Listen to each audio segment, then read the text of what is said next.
కందుకూరి ప్రతిష్టాత్మక రంగస్థల పురస్కారం అందుకునేందుకోసం డాక్టర్ గురాల రవికృష్ణ గారు ఒక నటుడిగా, ఒక దర్శకుడిగా, ఒక నిర్వాహకుడిగా వారి యొక్క ప్రతిభా వైశిష్ట్యం అద్భుతం, అనిర్వచనీయం.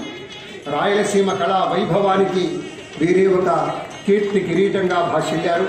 అందుకే తెలుగు నాటకరంగ దినోత్సవ శుభతరుణాన డాక్టర్ గుర్రాల రవికృష్ణ కళావతంసులకు కందుకూరి రాష్ట్ర నాటకరంగ పురస్కారాన్ని ప్రదానం చేస్తున్నది ఆంధ్రప్రదేశ్ ప్రభుత్వం.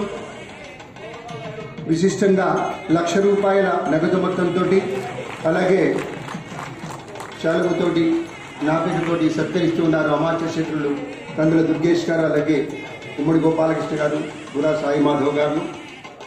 మరొక పురస్కారం రాష్ట్ర స్థాయి మరో మహనీయమూర్తి గౌరవనీయులు డాక్టర్ కందిమళ్ల సాంబశివరావు గారికి ప్రకటించడం జరిగింది. అయితే వారు కారణాంతరాల వల్ల ఈ సభకు రాలేదు, అమెరికాలో ఉన్నారని తెలిసింది.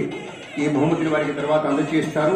నాటక శోధన, బోధన, సాధన, నటన, పరిశోధన, రచన, నిర్వహణల సమాహార స్వరూపంగా డాక్టర్ కందిమళ్ల సాంబశివరావు గారు చేసిన కృషికి నిదర్శనంగా ఈ యొక్క బహుమానాన్ని రాష్ట్ర ప్రభుత్వం ప్రకటించిందనేటువంటి మాట మనవి చేస్తూ వారికి కూడాను సభాముఖంగా శుభకామనలు తెలియజేస్తూ, ఇక ఇప్పుడు 2025 జిల్లా స్థాయి కందుకూరి విశిష్ట పురస్కారాల్ని మనవి చేస్తాను. జిల్లాల వారీగా ఆయా వ్యక్తుల్ని పిలుస్తాను. మొట్టమొదటి శ్రీకాకుళం జిల్లా నుంచి గట్టు చిన్నారావు గారు, జె. సూర్యప్రకాష్